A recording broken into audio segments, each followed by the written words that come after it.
calling customer service is one of the most painfully frustrating experiences. In this video, I'll show you the best way to get results with any customer service call, including the 2 most impactful things to ask no matter what you're calling for. Step 1, before calling, you need to know all the desired outcomes you want to achieve by the end of the call.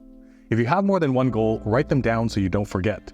But regardless of whether or not you need to jot them down for yourself, make sure you have a pen and paper ready to write important call notes when you finally get through to them. Step 2, speaking with a real human is likely the goal, so go to gethuman.com. My cell phone provider here in Canada is Rogers, so I'll type that into the search bar. As you can see when you scroll down, there's this row in the chart titled Navigate Phone Maze to a Human, where in the case of Rogers Wireless, welcome to Rogers. For billing and payment, let me put you through to... Yeah, we circumnavigated all of those painful questions. It's now just putting me in the queue for a real human. Step 3, have something to do while you are on hold waiting for a human.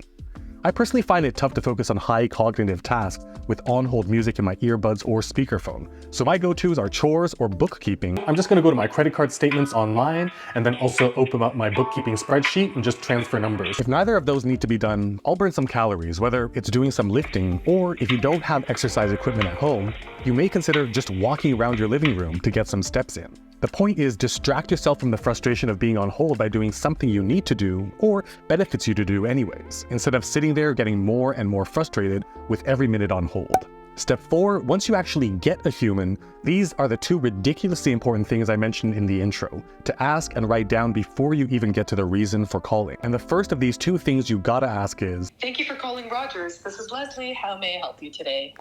hey Leslie, before we get started, just in case this call gets dropped for any reason, do I call you back or will you call me back or will I have to be put on hold all over again? Oh, if the call gets dropped for any reason, I will call you back right away on your Rogers Wireless number. If they give you a direct callback number, obviously write it down with that pen and paper you prepared back in step 1. But no matter which of the 3 options they give, at least you are mentally prepared of what needs to happen on the off chance the call gets disconnected. Also, before we get started, do you mind telling me the interaction ID of this call, just in case I have to call back and I don't have to repeat myself with your colleague, they could just reference your notes here? Sure, it's I as in interaction, 756. With that out of the way, we can move on to step 5, which is clearly communicating your desired results from step 1 and validating what they can, and just importantly, what they cannot help with. There are 2 things I hope to accomplish by the end of this call. The first one is to see, based on my usage, if you can recommend a cheaper plan for me. And also, number 2 is to ask about roaming in Europe for a week, and just to see if there's any potential deals available or any discounts I can get for that roaming. Are you able to help me out with both of those, or will you have to transfer me for either one? I can handle both of those, no problem, although... I won't bore you here with the conversations regarding those things, but they were not able to give me a deal on roaming, so I asked if they could escalate my call to someone who did have the authority to do so. If you're ever in a situation where you need to be transferred, I go with step 6 before the transfer, which is to validate what the first person was able to accomplish by saying something like, before transferring me, can you please verify that you've set up the new cheaper monthly plan to kick in on the next billing cycle?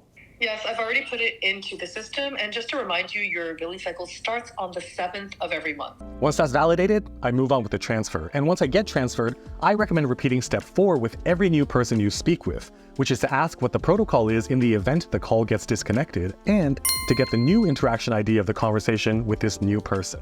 Side note, but not every company will call it an interaction ID, and smaller companies may not even have them. But no matter what, you will be able to get some sort of identifier to be armed with something to refer back to in the event your issue didn't get resolved and you need to call back. As a bonus, although it costs money, so be mindful how important and how often you need to call customer service, but I use an app called Tape a Call and record all super important customer service calls so I can have irrefutable proof in case of a dispute. After every new potential person, go through step 6 again where you validate they completed the actions on their end to accomplish your desired outcomes. Cool. And system refreshed. Good. Yeah, it's gone. Okay, awesome, Jeremy. Thanks so much for your help. Yeah, no problem. You have a nice day. You too. Bye-bye. And be on your merry way to step 7, which is, depending on what your goals were for the call, to have a follow-up put into place for yourself. You can jot follow-up reminders on a sticky note and stick it to the fridge or the wall so you can see it, or if it's time dependent, your follow-up may be to put an alert in your calendar app to validate things. For example, because I changed my phone plan to a slightly cheaper one, which I was told would come into effect on my next billing cycle, I put a calendar alert for 6 weeks out to double check my credit card statement to ensure the change was indeed successful.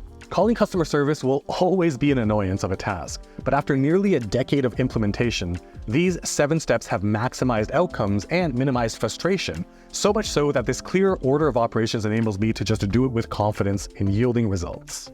Most importantly though, following this clear process helps me remove emotion from these calls, especially step 5 in terms of validating whether or not the person I'm speaking with can even resolve my issue. The amount of times prior to using this system where I explain my issue, go in circular conversations, only to realize half an hour later that they can't even help, have resulted in several damaged vocal cords. This video is just one instance of solving one type of challenge. In other words, it's the proverbial giving you a fish. But if you want to learn how to fish and therefore be armed with a systemized approach to achieving all your desired outcomes in life, you will definitely want to check out these videos right over here. I'll leave them on screen for a few seconds so you can choose which one to watch, and while you're deciding, consider liking, subscribing, and hitting that bell so you'll be notified the moment new videos just like this one drop.